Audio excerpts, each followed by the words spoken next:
Kementerian Kesehatan menyatakan 22 kasus polio terkonfirmasi di 6 provinsi Indonesia. Sekjen PDI Perjuangan Hasto Kristianto menjadi saksi dalam kasus pengadaan kereta api Kementerian Perhubungan. KPK menegaskan lembaganya menjalankan tugas sesuai prosedur usai dituding melakukan politisasi.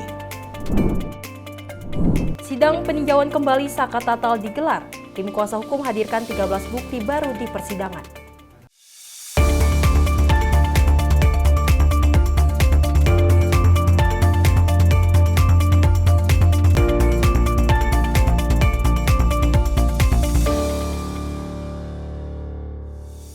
Halo, selamat malam. Senang sekali kedatangan personel baru di Menyapa Malam kali ini dan menjadi sorotan pada malam hari ini. Sally dan juga pemirsa terkait dengan ini Kementerian Kesehatan yang menyatakan kasus polio di Indonesia ini yang akhirnya kembali menyeruak seperti itu ke publik karena sebanyak 22 kasus akhirnya ditemukan dan juga terkonfirmasi oleh Kementerian Kesehatan di 6 provinsi di Indonesia.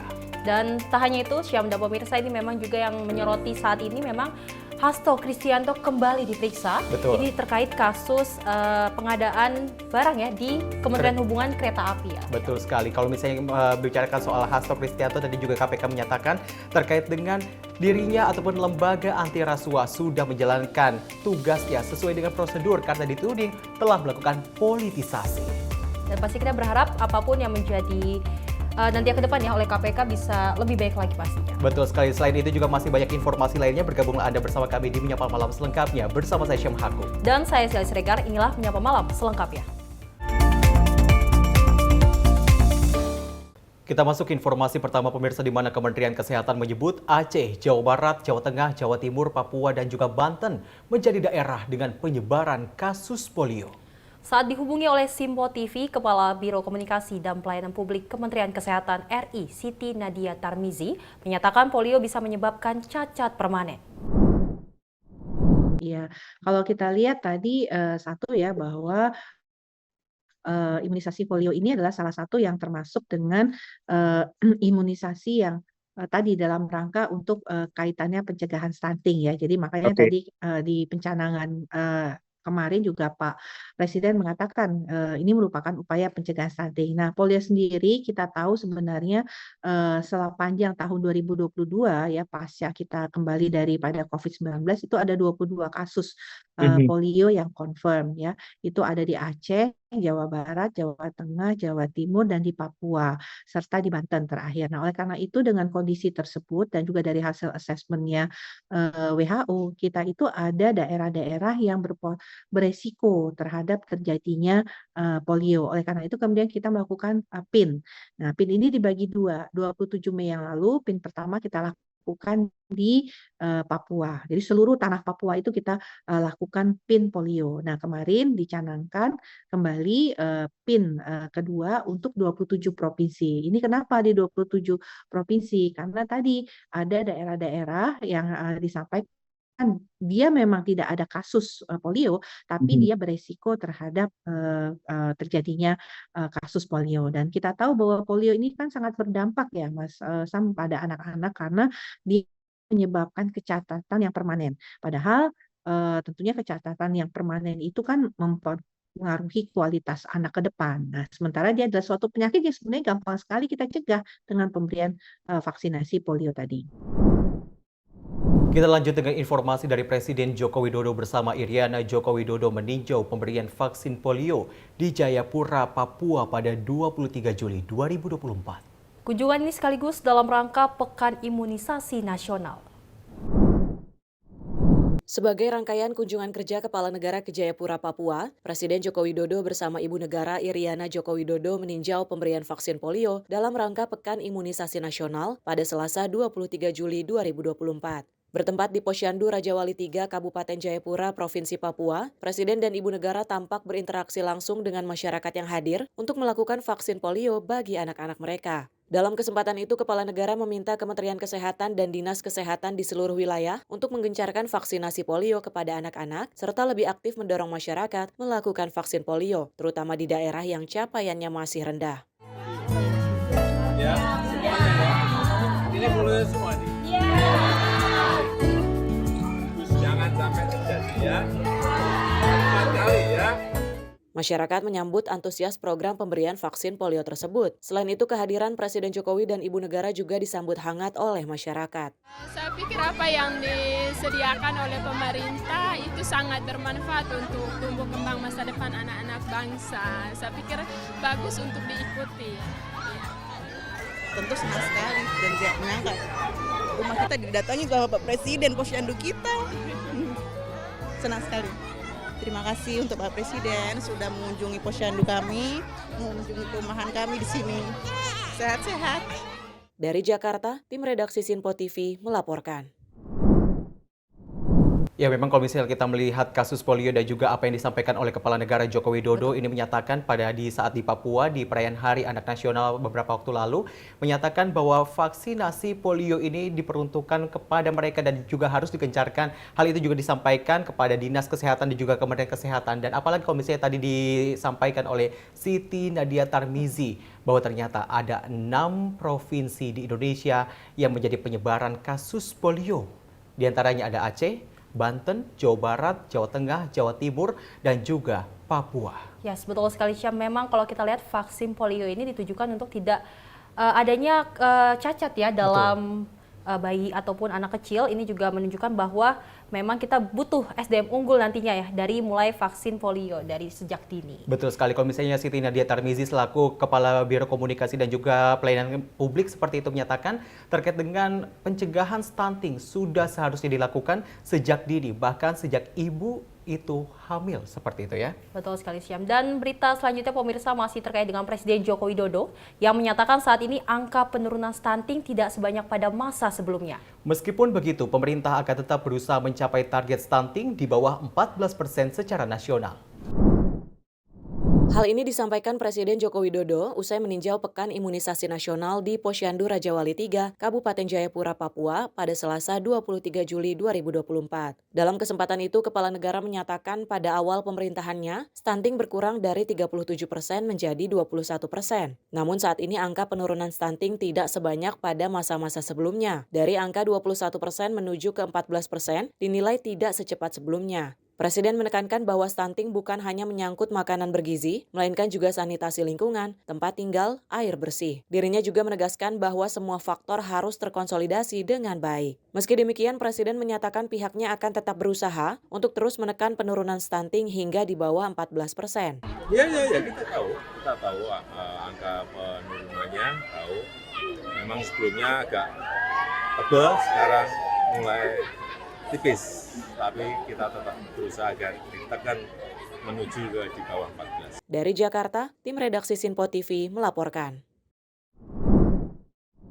Dan pemirsa, Kementerian Kesehatan menjelaskan ada 2 intervensi dalam upaya pencegahan stunting di Indonesia guna menekan angka stunting di bawah 14%. Kepala Biro Komunikasi dan Pelayanan Publik Kementerian Kesehatan menyebutkan akses KB, akses terhadap air bersih, hingga pola asuh menjadi penyebab stunting di luar aspek kesehatan.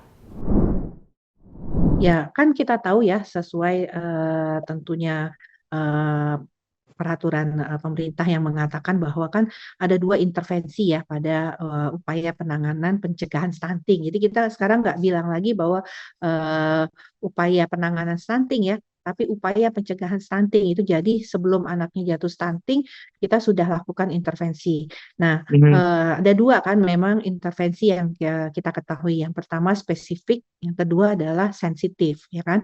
Nah, spesifik ini kan sudah jelas adalah beberapa intervensi-intervensi yang menyasar kepada beberapa sasaran. Tapi kita harus ingat intervensi spesifik ini hanya berkontribusi 30% dari upaya pencegahan stunting. 70% itu pada intervensi yang sensitif, itu mulai dari misalnya akses kepada air bersih, akses KB, jaminan perlindungan, kemudian juga pola asuh dan sebagainya. Dan ini berada di luar sektor kesehatan. Makanya kemudian kalau kita lihat penanganan stunting itu lead sektornya dari BKKBN karena lebih banyak tentunya bagaimana tadi intervensi yang sensitif itu yang betul-betul 70% tadi memberikan kontribusi terhadap penanganan stunting. Jadi kalau di sisi Kementerian Kesehatan adalah kita tahu upaya pencegahan stunting itu harus dimulai sebelum masa kelahiran atau malah masa kehamilan ya. Jadi oleh karena itu beberapa program ya, mulai dari remaja putri, pemberian tablet tambah darah untuk remaja putri, kemudian screening anemia pada remaja putri. Itu kita lakukan karena supaya remaja putri kita itu sudah dari usia remajanya itu sudah tidak kekurangan darah atau anemia. Karena kekurangan darah yang buruk tuh pada saat nanti dia menjadi seorang ibu yang sedang hamil, kalau dia kondisi anemianya itu sudah lama, itu pasti akan mempengaruhi kualitas janin yang dia kandungnya. Karena artinya kualitas bahwa ibu yang mengalami anemia yang lama itu kan harus diterapi supaya dia tidak anemia pada saat kehamilan. Nah, itu pasti butuh waktu. Nah, oleh karena itu kita pastikan bahwa remaja putri itu harus tidak anemia dan kita lakukan program misalnya screening. Ibu hamil juga begitu, kita lakukan ANC 6 kali untuk memastikan ya berat badan dan sebagainya sampai dengan bayi dan balita dan pemberian makanan tambahan. Dan salah satunya adalah pemberian imunisasi. Jangan lupa ya bahwa pemberian imunisasi itu salah satu upaya pencegahan stunting. Memang kalau misalnya kita berbicara soal stunting, meskipun angkanya sudah menurun, kalau misalnya tadi saya sempat menghubungi dari Kepala Biro Komunikasi dan juga Pelayanan Publik dari Kementerian Kesehatan menyatakan, dari angka sebelumnya penurunan angka stunting ini hanya 0,1% di tanah air. Itu berarti ini peran pemerintah di masa transisinya nanti Jokowi ke misalnya ke Prabowo Subianto seperti itu, ini harus lebih ditekan lagi, digencat lagi untuk nantinya upaya penurunan angka stunting di bawah 14% bisa terwujud. Betul, upaya yang dilakukan juga bisa dengan makan bergizi ya, betul. Syam. Dan juga itu yang tadi kita sampaikan di berita awal, vaksin polio. Ini sangat penting banget agar juga nanti menghasilkan SDM yang unggul dan tidak ada hal-hal yang tidak diinginkan ya, Syam ya. Betul sekali, kita lanjut dengan informasi dari gugus tugas sinkronisasi Prabowo Gibran yang menyampaikan telah menggelar pilot project terkait dengan program makan bergizi gratis di berbagai wilayah Indonesia. Gugus Tugas Sinkronisasi Prabowo Gibran Hasan Nasbi mengatakan hal itu bertujuan untuk menyesuaikan menu makan berdasarkan harga pangan di tiap daerah.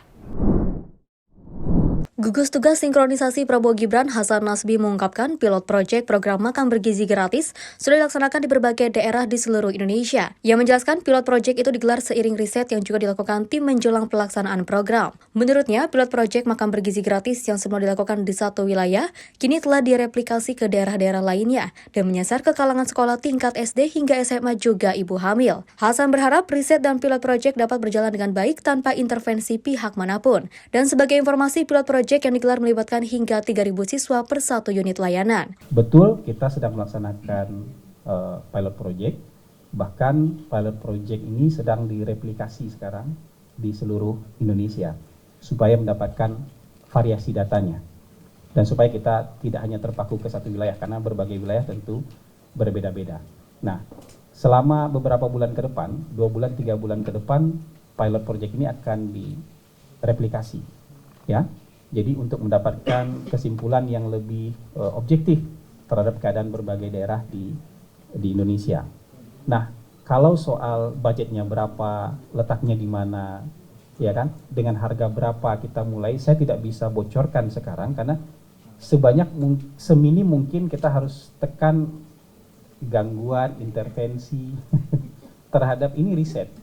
Ya, kita pilot project tapi sekaligus juga riset. Jadi setenang dan seaman mungkin mereka melaksanakan kegiatan ini jauh lebih baik supaya kita mendapatkan hasil yang lebih optimal. Sekarang risetnya sedang direplikasi untuk seluruh Indonesia. Jadi yang awalnya dari satu titik kemudian berkembang jadi sekian titik dan sekarang di level sedang direplikasi di seluruh Indonesia. Jadi itu. Nah, untuk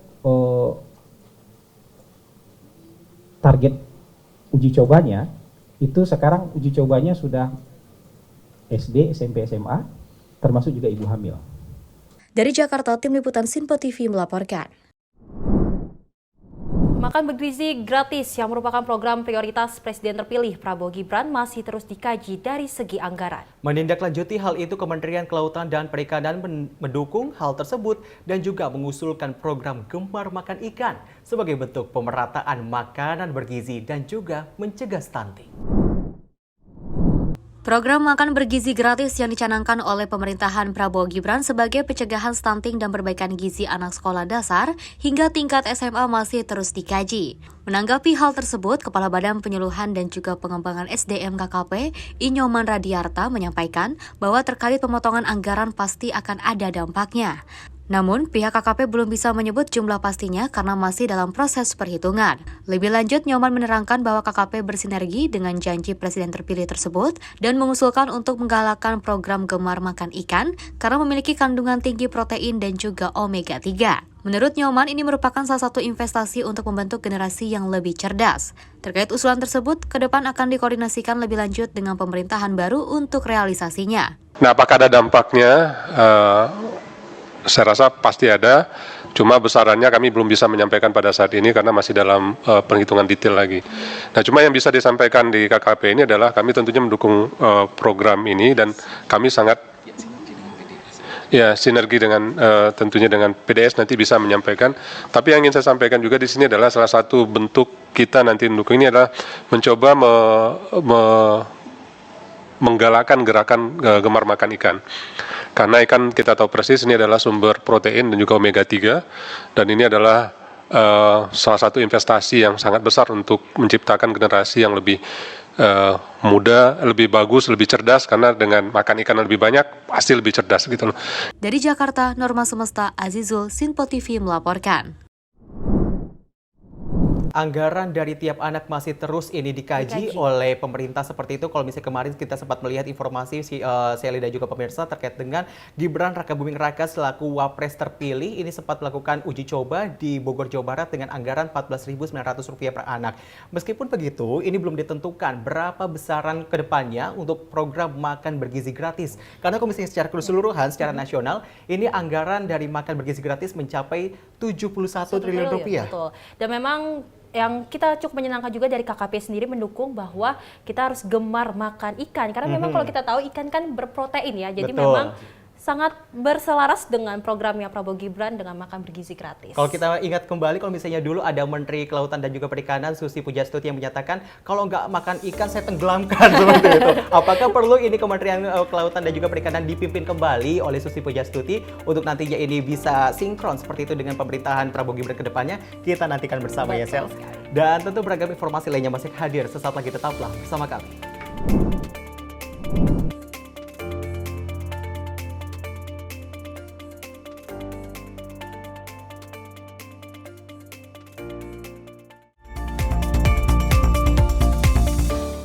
Makin mudah baca berita di aplikasi Sinpo ID. Pilih rubrik berita yang kamu suka seperti berita hukum, politik, peristiwa, budaya, olahraga, gaya hidup, dan berita dari kancah dunia. Selain itu, supaya nggak ketinggalan info update, kamu juga bisa cek laman utama berita terkini dan menyalakan notifikasi. Download aplikasi Sinpo ID sekarang juga.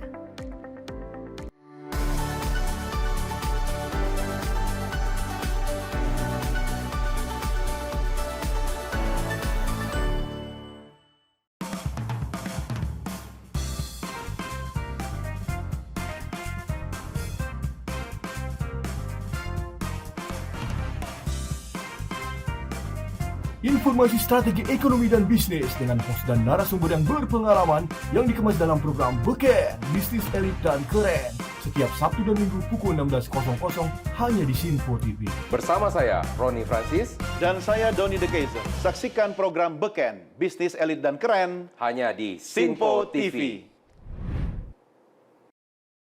Cara mudah dapatkan informasi dengan satu aplikasi. Download app Sinpo ID.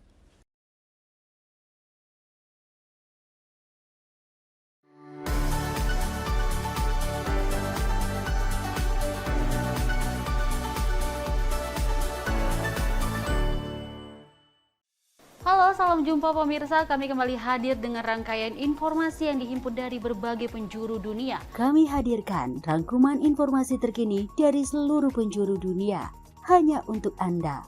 Informasi paling penting dan sajian berita menarik, kami sajikan hanya di Sinpo Dunia. Bersama saya Dewi Manik, inilah Sinpo Dunia selengkapnya untuk Anda. Jangan lewatkan Sinpo Dunia, setiap Senin hingga Jumat di Sinpo TV.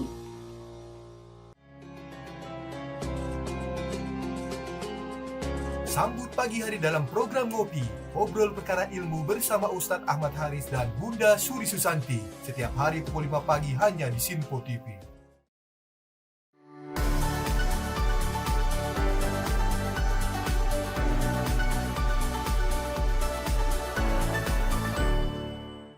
Sejumlah peristiwa penting dan bersejarah kami sampaikan secara langsung dari tempat kejadian secara real time dalam program Breaking News Sinpo TV. Saksikan terus Breaking News Sinpo TV. Halo, salam jumpa pemirsa. Senang sekali kita kembali hadir menjumpai Anda dalam Menyapa Malam ini. Rangkuman informasi berkualitas siap temani Anda di malam hari. Sajian berita teraktual yang menjadi pembicaraan kami hadirkan ke layar kaca. Laporan dari berbagai peristiwa kami sajikan ke ruang informasi Anda. Kami hadirkan topik yang jadi sorotan dengan nuansa kekinian. Bangga sekali yang melihat sepak bola Indonesia akhirnya seperti itu. Selain main di Qatar, Presiden juga ikut nih ya, para menteri. Tapi bukan di Qatar. Ya, di Gorontalo. Ini di Gorontalo pada saat meninjau panen raya seperti itu, panen raya jagung di Provinsi Gorontalo. Dan kita berharap kok peristiwa-peristiwa seperti ini jauh-jauh lah ya, benar kan Andi ya. Karena mengerikan Curanmor, terus kayak kejadian seperti tadi yang nggak kita duga, nggak kita sangka, yang kita jauh-jauhkan nih bisa saja menimpa gitu. Dan kita tetap harus berhati-hati pemirsa. Saya Andi Rezaldi, saya Chef Hakung. Terima kasih sudah menonton. Selamat malam dan sampai jumpa. Saksikan selalu Menyapa Malam setiap Senin sampai Jumat pukul 20.00 waktu Indonesia bagian Barat hanya di Sinpo TV.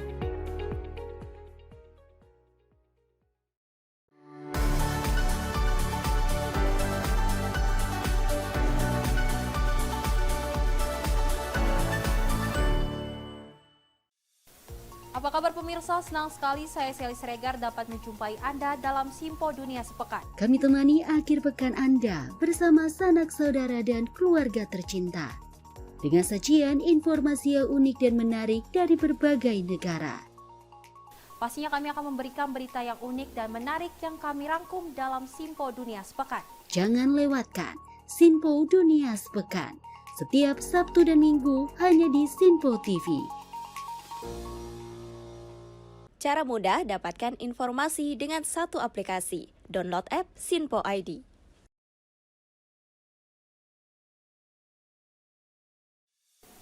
Salam jumpa pemirsa, Anda menyaksikan Sinpo Sepekan bersama saya Syem Hakung. Beragam informasi selama sepekan kami sajikan untuk Anda. Rangkuman berita yang menjadi sorotan media massa siap menemani akhir pekan Anda bersama keluarga tercinta.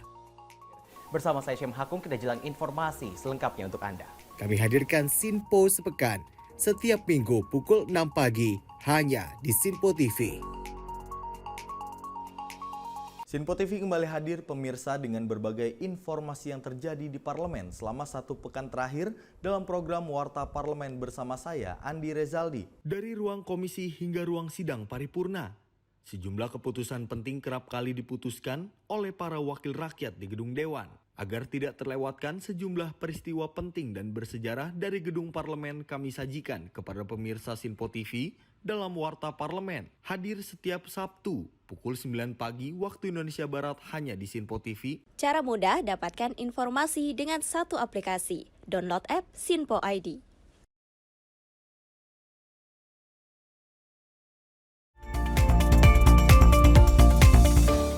Terima kasih Anda masih bersama kami di Menyapa Malam. Kita lanjut dengan informasi dari Kementerian Perindustrian yang melalui Badan Standarisasi dan juga Kebijakan Jasa Industri sedang menyusun peta jalan pengembangan jasa industri pada 10 subsektor prioritas. Hal ini melihat jasa industri merupakan salah satu sektor pendukung dalam pembangunan industri nasional.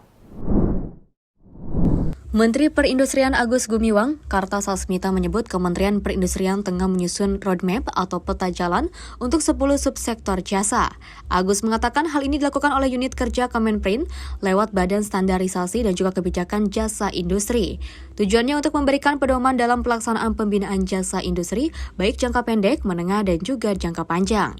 Adapun subsektor jasa industri tersebut meliputi jasa rancangan pembangunan dan konstruksi industri, jasa logistik dan distribusi industri, hingga jasa proses industri. Saat ini Kementerian Perindustrian mengampu 530 KBLI 5 digit, di mana 71 KBLI 5 digit dalam lingkup jasa industri. Dan kami di Kementerian Perindustrian bersama-sama dengan BPS sekarang sedang merumuskan atau melakukan reformatting, melakukan repositioning dalam menghitung kontribusi jasa industri terhadap PDB nasional. Sebagai contoh misalnya, sekarang ini kalau kita lihat kawasan industri itu tidak masuk di dalam perhitungan kontribusi PDB dalam kategori atau sektor manufaktur.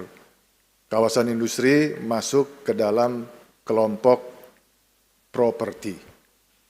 Nah, ini yang kami di Kementerian Perindustrian sekarang bersama-sama BPS secara intensif sedang melakukan reformatting dan juga repositioning dari jasa industri agar dia masuk ke kelompok manufaktur.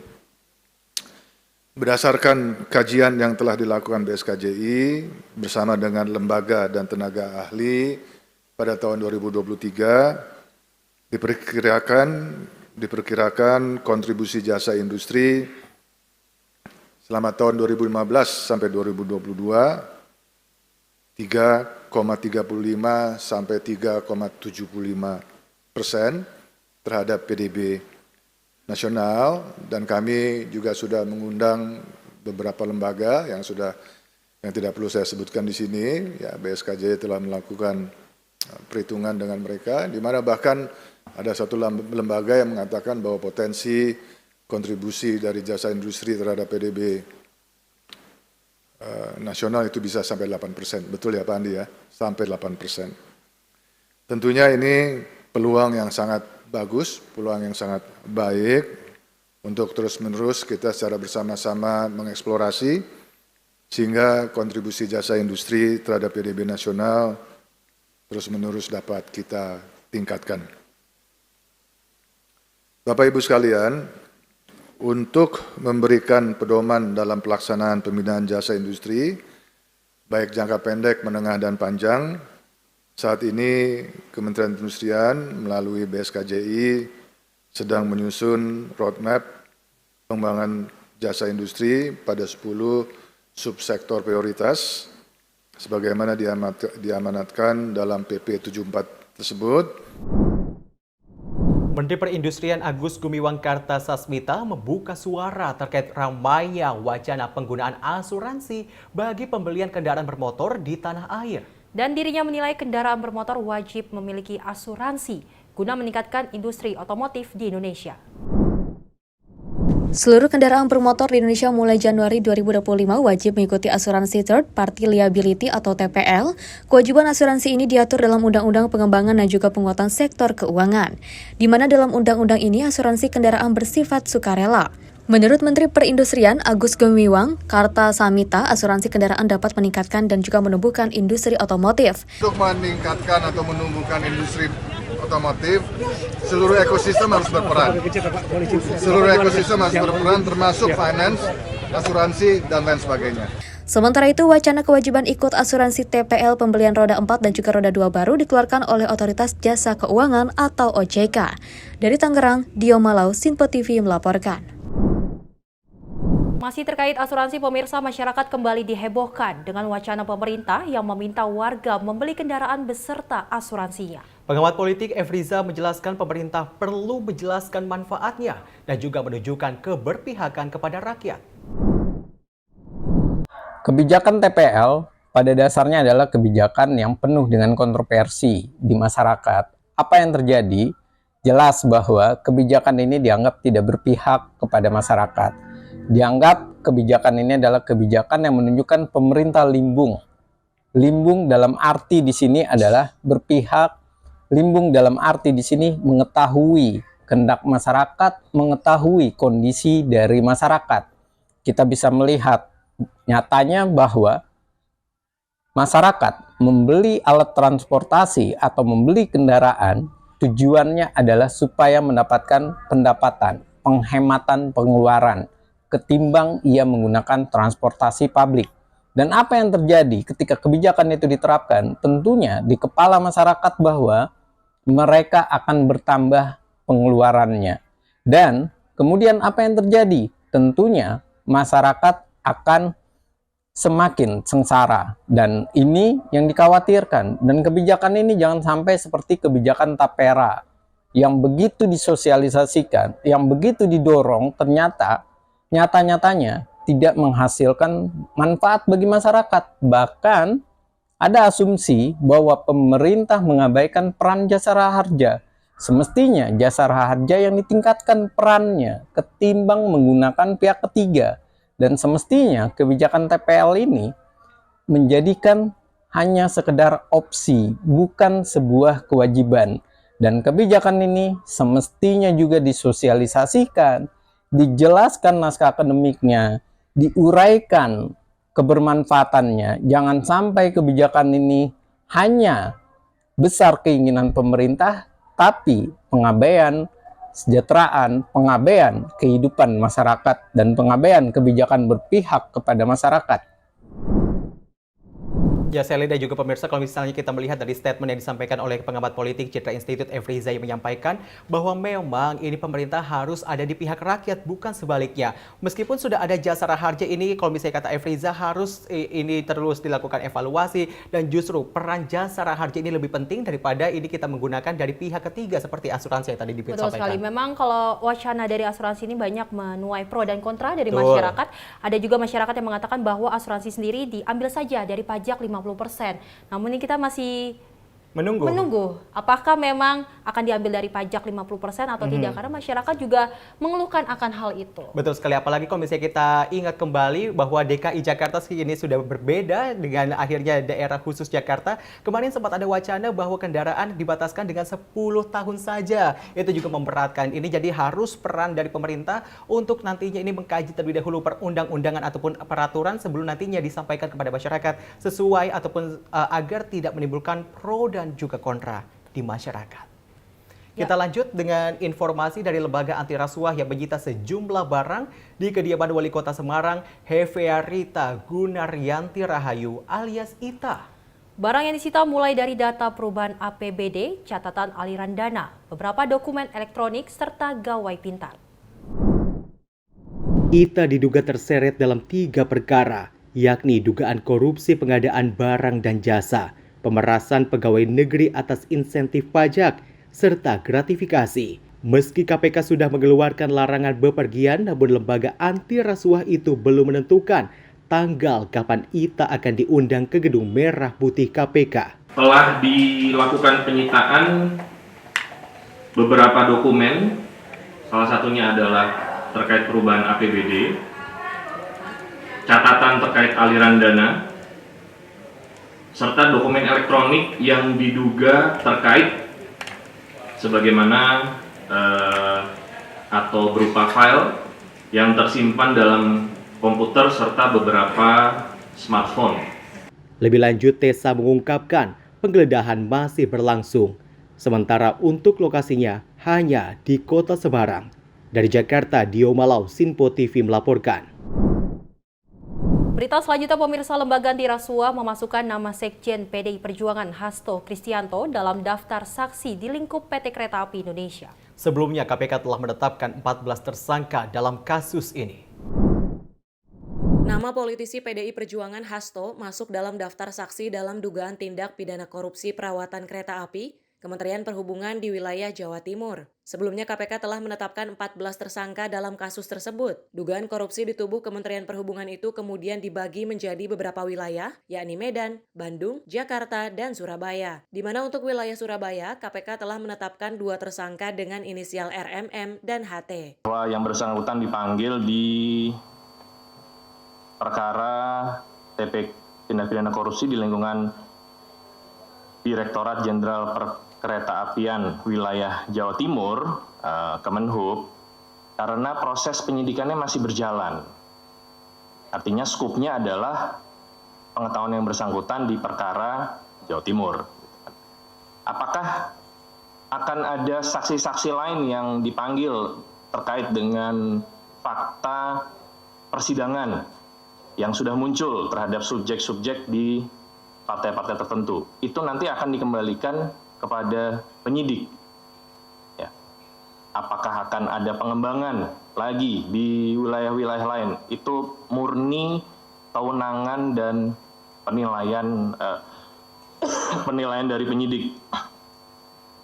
Saya hanya bisa menyampaikan, menginfokan hal-hal yang sifatnya sudah terkonfirmasi bahwa yang bersangkutan pasti ada kaitannya. Diketahui, Hasto pertama kali diminta jadi saksi dalam kasus korupsi PT Kereta Api. Setelah sebelumnya Hasto sempat dipanggil sebagai saksi dalam kasus yang menyeret mantan kader PDI Perjuangan Harun Masiku. Dari Jakarta, Dio Malau, Rizal, Sinpo TV melaporkan.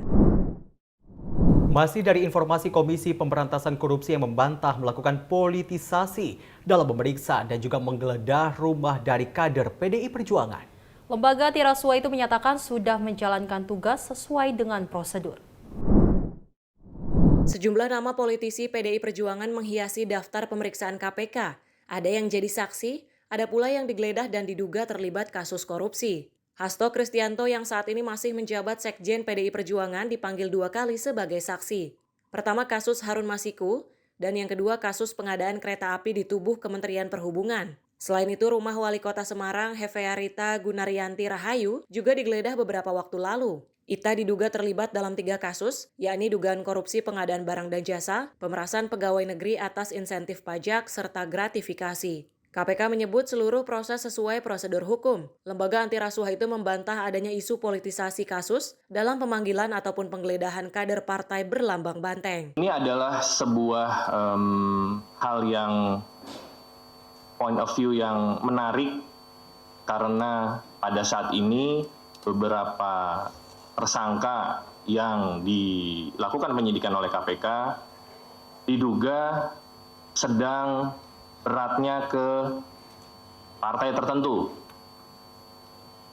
Kembali lagi KPK menegaskan itu hanya kebetulan belaka karena memang alat bukti atau bukti permulaan yang cukup sedang ditemukan oleh penyidik di subjek, ya kita tidak berbicara subjek dari partai mana, tapi subjek tersebut diduga melakukan tindak pidana korupsi.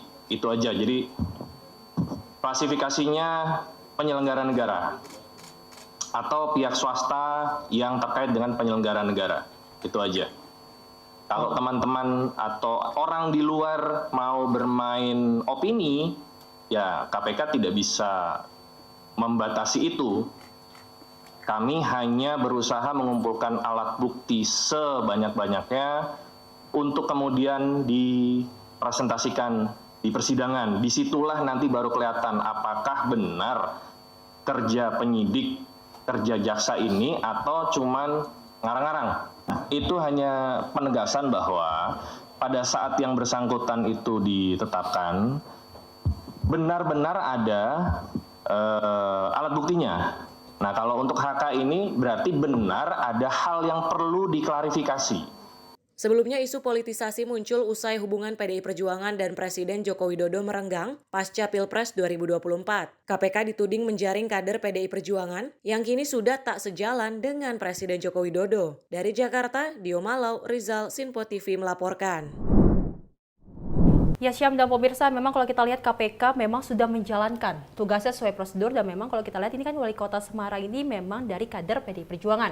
Hasto pun juga dari kader PDI Perjuangan dan memang ini katanya KPK melakukan politisasi padahal mungkin KPK sudah melakukan dengan sesuai prosedur. Jadi memang inilah komunikasinya berarti kurang. gitu. Oke, kalau misalnya melihat dari apa yang terjadi dari lembaga anti rasuah itu sendiri, sebenarnya sudah melakukan sesuai dengan prosedur seperti itu. Ini juga yang akhirnya dipertanyakan karena kalau misalnya kita ketahui bersama Sally dan juga pemirsa, Hasto Kristianto yang merupakan Sekjen PD Perjuangan ini dilakukan pemanggilan terhadap KPK karena tersandung dua kasus seperti itu. Karena satu kasus Harun Masiku, yang kedua adalah soal pengadaan dari kereta api dari pihak Kementerian Perhubungan. Kita nantikan saja bagaimana. Kalau misalnya emang tidak terlibat, ayolah Pak, langsung saja datang ke KPK memberikan kesaksian.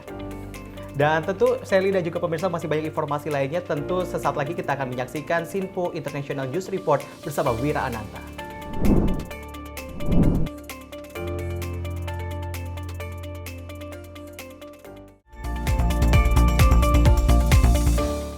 Makin mudah baca berita di aplikasi Sinpo ID. Pilih rubrik berita yang kamu suka seperti berita hukum, politik, peristiwa, budaya, olahraga, gaya hidup, dan berita dari kancah dunia. Selain itu, supaya nggak ketinggalan info update, kamu juga bisa cek laman utama berita terkini dan menyalakan notifikasi. Download aplikasi Sinpo ID sekarang juga.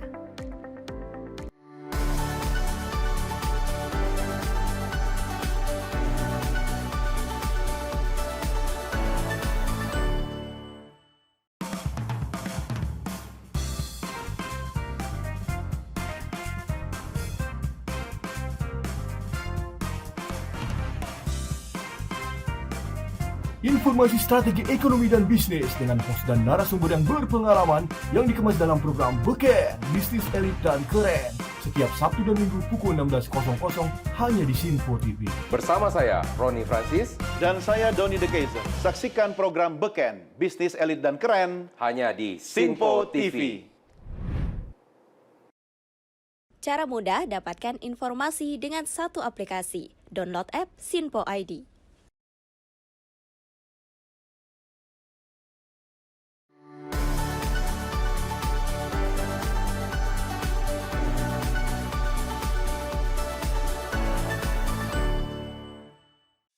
Halo, salam jumpa pemirsa. Kami kembali hadir dengan rangkaian informasi yang dihimpun dari berbagai penjuru dunia. Kami hadirkan rangkuman informasi terkini dari seluruh penjuru dunia hanya untuk Anda. Informasi paling penting dan sajian berita menarik kami sajikan hanya di Sinpo Dunia. Bersama saya Dewi Manik, inilah Sinpo Dunia selengkapnya untuk Anda. Jangan lewatkan Sinpo Dunia setiap Senin hingga Jumat di Sinpo TV.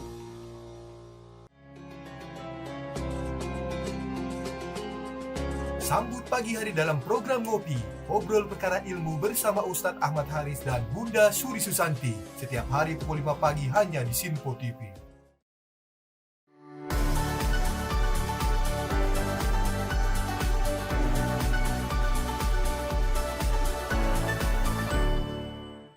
Sejumlah peristiwa penting dan bersejarah kami sampaikan secara langsung dari tempat kejadian secara real time dalam program Breaking News Sinpo TV. Saksikan terus Breaking News Sinpo TV. Halo, salam jumpa pemirsa. Senang sekali kita kembali hadir menjumpai Anda dalam Menyapa Malam ini. Rangkuman informasi berkualitas siap temani Anda di malam hari. Sajian berita teraktual yang menjadi pembicaraan kami hadirkan ke layar kaca. Laporan dari berbagai peristiwa kami sajikan ke ruang informasi Anda. Kami hadirkan topik yang jadi sorotan dengan nuansa kekinian. Bangga sekali yang melihat sepak bola Indonesia akhirnya seperti itu. Selain main di Qatar, Presiden juga ikut nih ya, para menteri. Tapi bukan di Qatar. Ya, di Gorontalo. Ini di Gorontalo pada saat meninjau panen raya seperti itu, panen raya jagung di Provinsi Gorontalo. Dan kita berharap kok peristiwa-peristiwa seperti ini jauh-jauh lah ya, benar kan Andi ya. Karena mengerikan curanmor, terus kayak kejadian seperti tadi yang nggak kita duga, nggak kita sangka, yang kita jauh-jauhkan nih bisa saja menimpa gitu. Dan kita tetap harus berhati-hati pemirsa. Saya Andi Rezaldi. Saya Chef Hakung. Terima kasih sudah menonton. Selamat malam dan sampai jumpa. Saksikan selalu Menyapa Malam setiap Senin sampai Jumat pukul 20.00 waktu Indonesia bagian Barat hanya di Sinpo TV.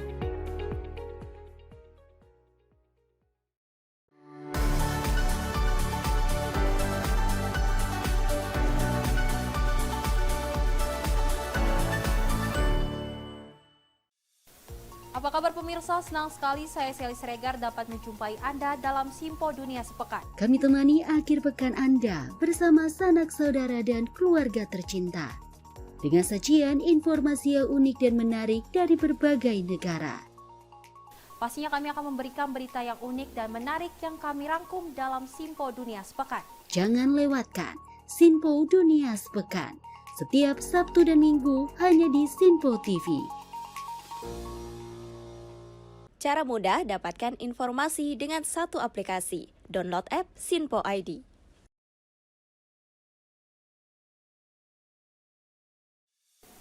Salam jumpa pemirsa, Anda menyaksikan Sinpo Sepekan bersama saya Syam Hakung. Beragam informasi selama sepekan kami sajikan untuk Anda. Rangkuman berita yang menjadi sorotan media massa siap menemani akhir pekan Anda bersama keluarga tercinta.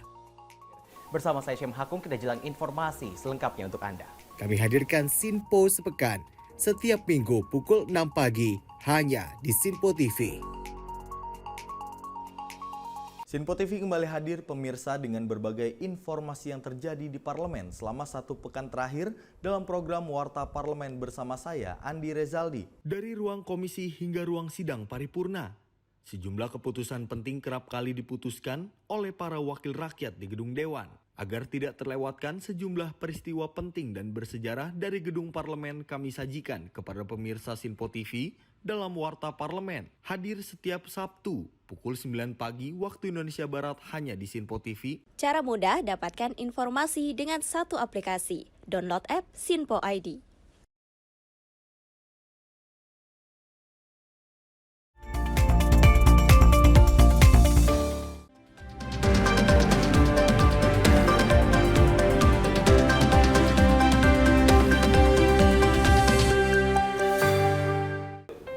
Four 4:30 p.m. in Moscow, Russia, 8:30 p.m. in Jakarta, Indonesia, and 11:30 p.m. in Canberra, Australia.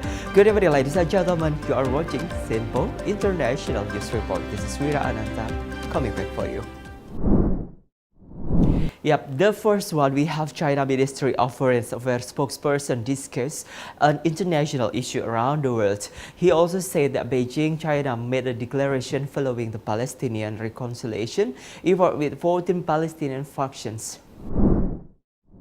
China's Foreign Ministry spokesman Mao Ning discussed international issues including the Palestinian situation at a conference. Mao Ning said Beijing's involvement in the reconciliation dialogue between Palestinian factions as a precious hope for the Palestinian people, who have long suffered. High-level representatives from 14 Palestinian factions held a reconciliation dialogue from last Sunday to Thursday, in accordance with the invitation of China to sign the Beijing Declaration aimed at blocking division and strengthening Palestinian unity.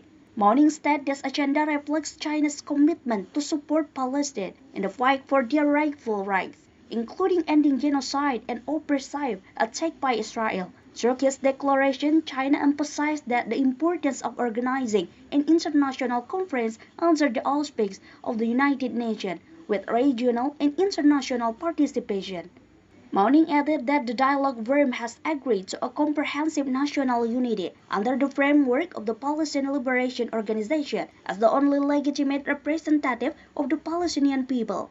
Beijing will continue to support the independence of Palestine, with Jerusalem as its capital, strengthen the approval of reconciliation according to the consensus of the Palestinian faction. 巴勒斯坦14个派别高级别代表于7月21日至23日在北京举行和解对话。今天上午，中共中央政治局委员、外交部长王毅出席了和解对话闭幕式，并致辞。巴各派签署了关于结束分裂、加强巴勒斯坦民族团结的北京宣言。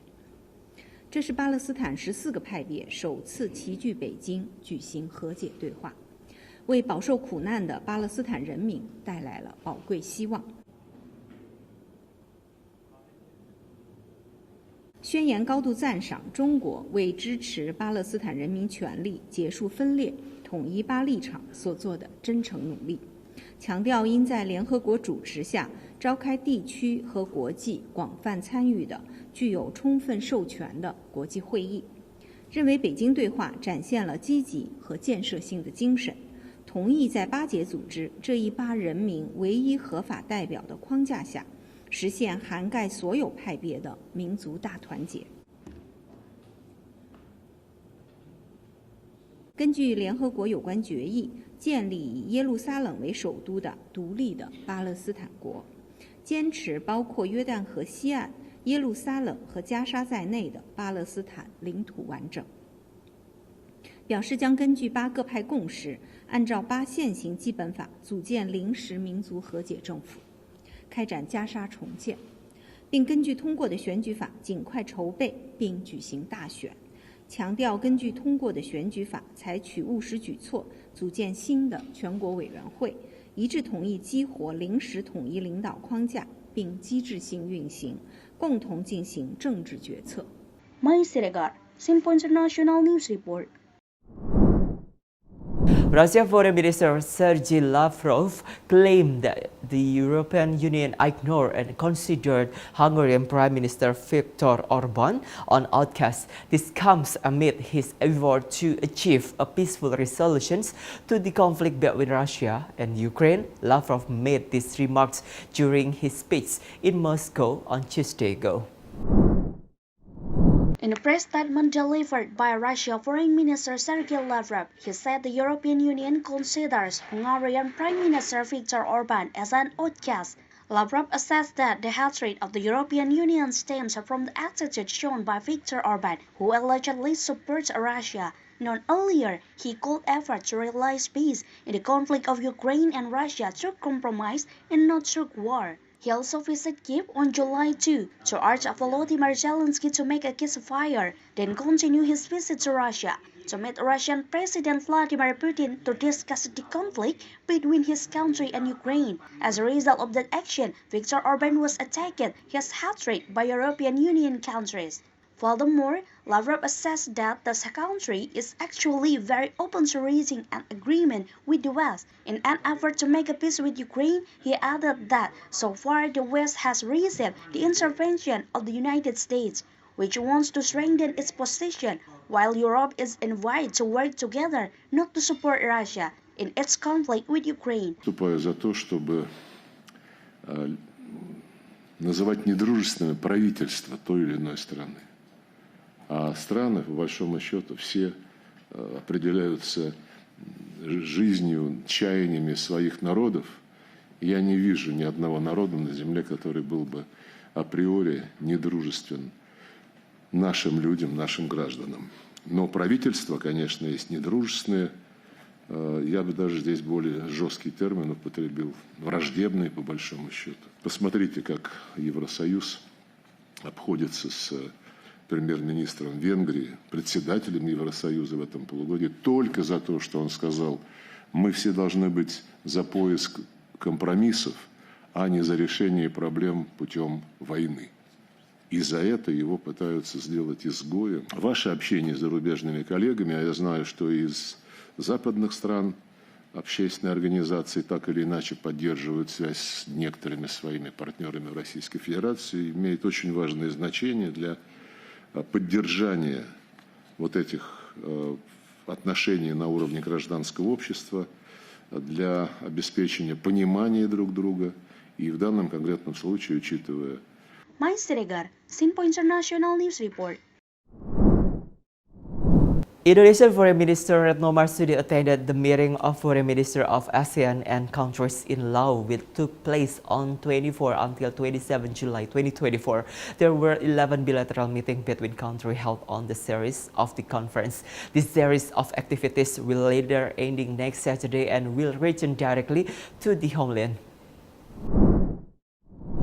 57th meeting of ASEAN Foreign Minister with ASEAN Partner Countries or AMM-PMC 2024 followed by 30 countries and the Secretariat of ASEAN and the European Union in Laos on July 24 until 27, 2024. First day, the Indonesian Foreign Minister attended a number of interface meetings with the ASEAN Intergovernmental Commission on Human Rights or AICHR, meeting Southeast Asian Nuclear Weapon Free Zone or CWFZ, Troika for implementation of 5-point consensus, and bilateral meeting with Thailand and Singapore.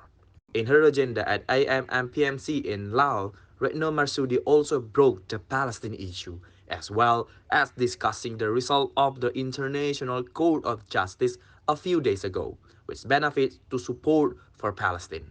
Terdapat 5 pertemuan, yaitu pertemuan Sonfest, kemudian pertemuan interface dengan ICAR, yang ketiga adalah pertemuan Troika untuk implementasi 5 Point of Consensus, 5PC, kemudian pertemuan bilateral saya dengan Menteri Luar Negeri Singapura, dan pertemuan bilateral dengan Menteri Luar Negeri Thailand yang baru. Max Oller, Singpo International News Report. We move in another country on ASEAN. 3 ASEAN member countries with Indonesia, Laos, and Malaysia conducted informal meeting on the 2024 AMM-PMC to discuss issues in Myanmar. Currently, as a country joining the ASEAN Troika, Indonesia Ministry of Foreign said that 5 urgent things that can be done for Myanmar current situations. Discussing the current condition in Myanmar, Retno Marsudi with the Foreign Minister of Laos and Malaysia on the side of the conference between ASEAN Foreign Minister in Laos. In her meeting with the 2 countries, the Indonesian Foreign Minister said 5 urgent demands. The 5 are such as increasing the number of internal reviews in Myanmar, severe condition in Myanmar, affirmation of inclusive dialogue with stakeholders, containing Indonesia's readiness to host a meeting of special admission for Myanmar and strengthening the Troika. From some of these things, the Minister of Foreign affirmation that strengthening the Troika was carried out in order to maintain continuity and institutionalization of ASEAN efforts for Myanmar. The Troika efforts by 3 ASEAN countries are aimed specifically for the resolution of the conflict that occurred for Myanmar. Teman-teman ingat, Troika ini dibentuk atas inisiatif Indonesia selama keketuaan kita tahun lalu di ASEAN. Pembentukan Troika ini dilakukan guna memastikan keberlanjutan atau kesinambungan upaya ASEAN agar dapat membantu Myanmar keluar dari krisis, khususnya melalui implementasi 5 Point of Consensus. Max Oller, Singpo International News Report. Yeah, thank you for watching Singpo International News Report. This program joining collaboration between Singpo TV Indonesia and also Fiery Media Dubai. Stay with us, menyapa malam after this back, and have a great day.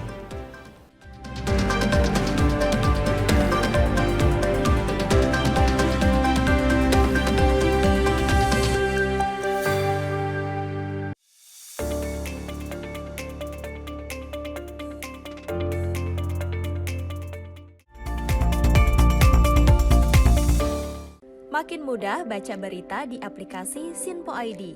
Pilih rubrik berita yang kamu suka seperti berita hukum, politik, peristiwa, budaya, olahraga, gaya hidup, dan berita dari kancah dunia. Selain itu, supaya nggak ketinggalan info update, kamu juga bisa cek laman utama berita terkini dan menyalakan notifikasi. Download aplikasi Sinpo ID sekarang juga.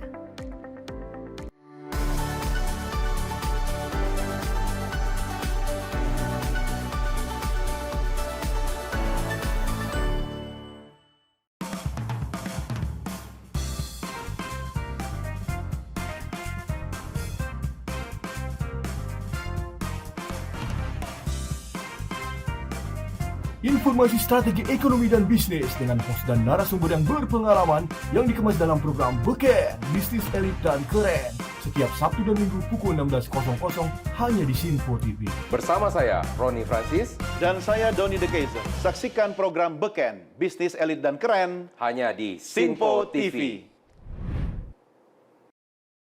Cara mudah dapatkan informasi dengan satu aplikasi. Download app Sinpo ID.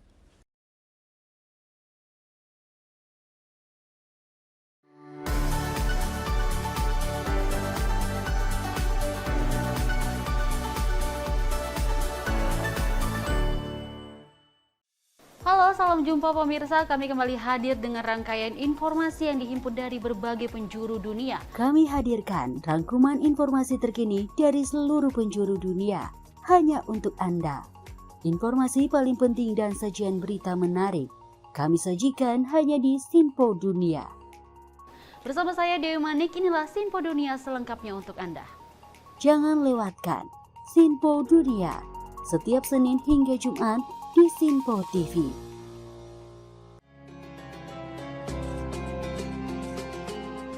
Sambut pagi hari dalam program Ngopi, obrol perkara ilmu bersama Ustadz Ahmad Haris dan Bunda Suri Susanti. Setiap hari pukul 5 pagi hanya di Sinpo TV.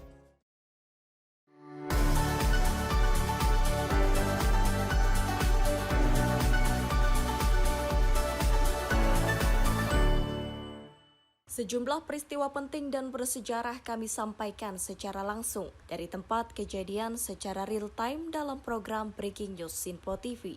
Saksikan terus Breaking News Sinpo TV. Halo, salam jumpa pemirsa. Senang sekali kita kembali hadir menjumpai Anda dalam Menyapa Malam ini. Rangkuman informasi berkualitas siap temani Anda di malam hari. Sajian berita teraktual yang menjadi pembicaraan kami hadirkan ke layar kaca. Laporan dari berbagai peristiwa kami sajikan ke ruang informasi Anda. Kami hadirkan topik yang jadi sorotan dengan nuansa kekinian. Bangga sekali yang melihat sepak bola Indonesia akhirnya seperti itu. Selain main di Qatar, Presiden juga ikut nih ya, para menteri. Tapi bukan di Qatar. Ya, di Gorontalo. Ini di Gorontalo pada saat meninjau panen raya seperti itu, panen raya jagung di Provinsi Gorontalo. Dan kita berharap kok peristiwa-peristiwa seperti ini jauh-jauh lah ya, benar kan Andi ya. Karena mengerikan curanmor, terus kayak kejadian seperti tadi yang nggak kita duga, nggak kita sangka, yang kita jauh-jauhkan nih bisa saja menimpa gitu. Dan kita tetap harus berhati-hati pemirsa. Saya Andi Rezaldi. Saya Chef Hakung. Terima kasih sudah menonton. Selamat malam dan sampai jumpa. Saksikan selalu Menyapa Malam setiap Senin sampai Jumat pukul 20.00 waktu Indonesia bagian Barat hanya di Sinpo TV.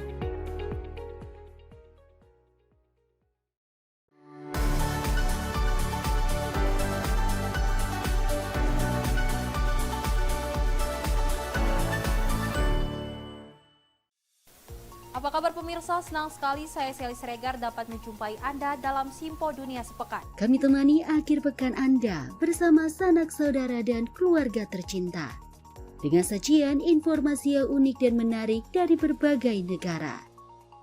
Pastinya kami akan memberikan berita yang unik dan menarik yang kami rangkum dalam Sinpo Dunia Sepekan. Jangan lewatkan Sinpo Dunia Sepekan setiap Sabtu dan Minggu hanya di Sinpo TV. Cara mudah dapatkan informasi dengan satu aplikasi. Download app Sinpo ID.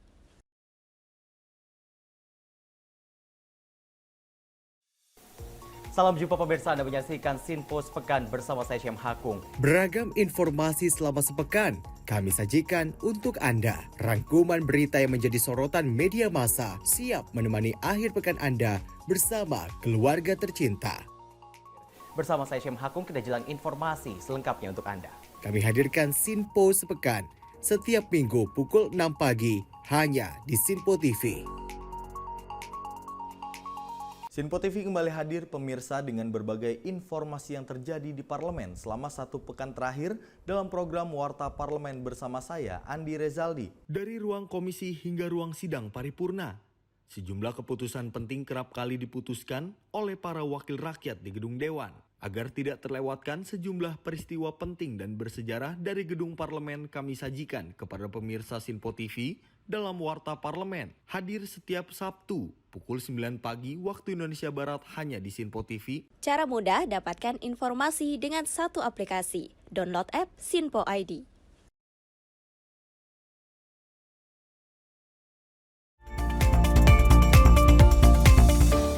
Beralih ke berita selanjutnya pemirsa, sidang perdana peninjauan kembali Saka Tatal dalam kasus pembunuhan Vina dan Eki 2016 lalu digelar di Pengadilan Negeri Cirebon pada Rabu siang.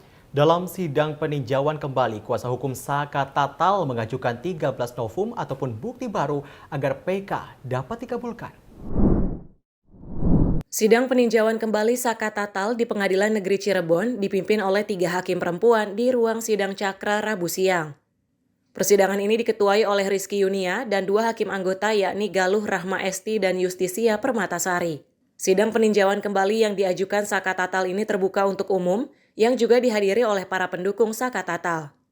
Sidang dimulai dengan melakukan pemeriksaan administrasi dari tim kuasa hukum Saka Tatal oleh majelis hakim. Dalam sidang tersebut, kuasa hukum Saka Tatal mengajukan 13 novum atau bukti baru agar peninjauan kembali dapat diterima. Di antara novum baru ini adalah melampirkan foto Eki dan Vina saat berada di Rumah Sakit Gunung Jati Cirebon pasca korban dievakuasi ke rumah sakit. Selain itu, tim kuasa hukum Saka Tatal menunjukkan hasil visum Vina dan Eki bahwa tidak ada luka tusukan. Terakhir, pencabutan keterangan saksi Liga Akbar hingga pengakuan Kapolri tidak berdasarkan scientific crime investigation dalam kasus Vina 2016 lalu. Ya, kurang lebih novum yang kita sampaikan secara tertulis yang kita ajukan ke majelis hakim itu sekitar ada 9 novum. 9 novum nanti setelah ini akan ada penambahan novum lagi, itu sekitar 4 novum yang akan kita ajukan. Cuma setelah jam istirahat nanti akan kita bacakan. Jumlah total novum berapa? Sekitar 13. Ada berapa lembar? Kalau untuk lembarnya itu, untuk penambahan itu ada 17 lembar, terkait masalah novum itu hanya 4 poin aja penambahannya. Selama persidangan berlangsung, hadir juga LPSK yang telah mengabulkan perlindungan saksi Saka Tatal maupun juga kuasa hukum Peggy Setiawan yang turut mendukung Saka Tatal tidak terlibat dalam kasus pembunuhan Vina dan Eki 2016 lalu. Dari Jakarta, Dio Malau, Sinpo TV melaporkan. Sidang peninjauan kembali mantan terpidana Saka Tatal dihadiri oleh sejumlah pihak. Bahkan tim kuasa hukum mantan tersangka sekaligus korban salah tangkap Peggy Setiawan juga tampak mendatangi pengadilan untuk mengikuti sidang PK Saka Tatal. Sidang peninjauan kembali mantan terpidana kasus pembunuhan Vina dan Eki Saka Tatal mulai digelar pada Rabu siang. Sidang ini dihadiri sejumlah pihak yang ingin mengikuti proses persidangan peninjauan kembali Saka Tatal. Tampak pula tim kuasa hukum dari mantan tersangka sekaligus korban salah tangkap Peggy Setiawan yang mendatangi Pengadilan Negeri Kota Cirebon untuk mengikuti sidang PK Saka Tatal.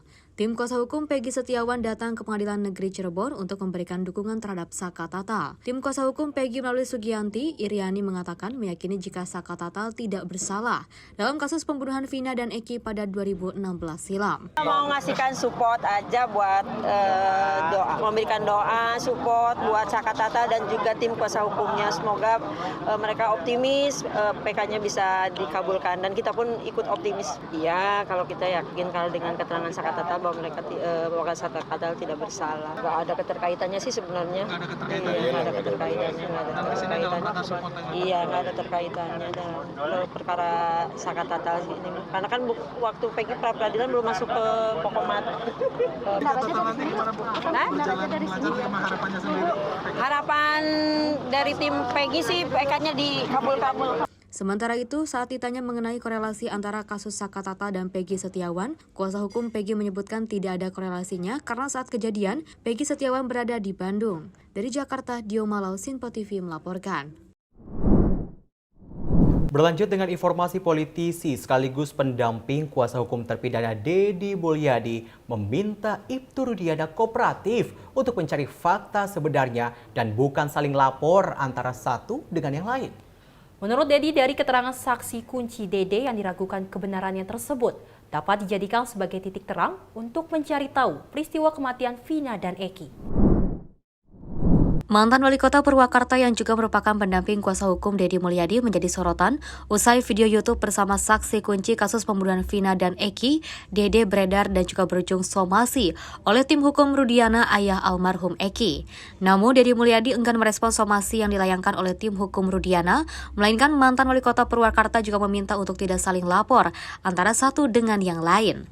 Adapun dari keterangan saksi kunci Dede tersebut, menurutnya justru dapat dijadikan petunjuk untuk Ibtu Rudiana mencari pelaku sebenarnya dan memastikan apakah 7 terpidana yang divonis seumur hidup merupakan pelaku pembunuhan. Lebih lanjut, Deddy Mulyadi juga menambahkan agar Ibtu Rudiana dapat bersikap kooperatif dan bersama-sama mencari fakta sebenarnya apa penyebab meninggalnya Vina dan Eki 8 tahun lalu. Sebenarnya apa yang dinyatakan oleh Dede itu bisa menjadi kunci bagi Pak Rudiana. Pak Rudiana kan hari ini sebenarnya dari sisi aspek personality dia, baik sebagai pribadi maupun sebagai anggota Polri, dia bisa ketika sudah melihat keterangan Dede seperti ini, semestinya Pak Rudiana mencari Aep hari ini. Kemudian ke Aep bertanya, kamu bener nggak sih dulu itu? Jangan-jangan kamu dulu itu membohongi saya. Sehingga seluruh proses ini bisa dibicarakan tidak saling menentang, tetapi saling berkomunikasi, kemudian saling berkumpul. Karena esensinya adalah Pak Rudiana dulu kan ingin melakukan investigasi, penyelidikan dan penyidikan untuk mencari siapa dari pelaku pembunuhan terhadap Eki dan Vina. Dan mungkin pada waktu itu Pak Rudiana mendapat keterangan dari Aep, kan gitu loh. Sekarang ketika temannya Aep mengatakan bahwa keterangan yang disampaikan Aep dan Dede itu palsu, Pak Rudiana seharusnya hari ini bahagia. Kenapa Pak Rudiana harus bahagia? Karena Pak Rudiana mendapat petunjuk baru untuk mencari siapa pelaku yang dicurigai sebagai pembunuh dari anaknya dan Vina. Andai kata, kalau ada yang lain, maka Pak Rudiana hari ini harus kooperatif untuk berkomunikasi, duduk bareng, yuk kita cari sama-sama apa yang terjadi, peristiwa yang dialami oleh Eki dan Vina. Dari Jakarta, Tim Liputan Sinpo TV melaporkan. Meskipun Saka Tatal telah bebas seperti itu karena waktu pada saat disangkakan sebagai tersangka kasus pembunuhan Vina dan Eki di Cirebon, dirinya masih di bawah umur. Kalau bisa kita melihat dari Kitab Undang-Undang Hukum Pidana di mana orang ataupun siapapun pelaku yang masih di bawah umur ini akan diberikan hukuman yang setengah ataupun 1/3 dari hukuman sebenarnya. Kalau melihat dari tersangka lainnya bahkan ini dihukum seumur hidup, kalau Saka Tatal sudah bebas menghirup udara seperti itu. Meskipun begitu, Saka Tatal ini melakukan upaya peninjauan kembali dengan menghadirkan 13 barang bukti baru. Betul, dan memang dari kuasa hukum tim Peggy ini juga mendukung untuk Saka Tatal melakukan peninjauan kembali pada kasus ini. Dan memang di sisi lain, Syam dan pemirsa ini juga Ibtu Rudiana untuk diminta kooperatif dalam kasus ini. Karena kalau misalnya kita ketahui bersama setelah kasus penayangan film Vina sebelum 7 hari, nyatanya Ibtu Rudiana tiba-tiba muncul menangis-nangis, tapi setelah itu hilang dari permukaan. Kemanakah Ibtu Rudiana? Kita nantikan bersama. Dan informasi tadi menjadi akhir jumpa kita di Menyapa Malam kali ini. Mewakili kerabat kerja yang bertugas, saya Syam Hakung. Dan saya Selis Regar. Terima kasih telah menonton. Selamat malam. Sampai jumpa.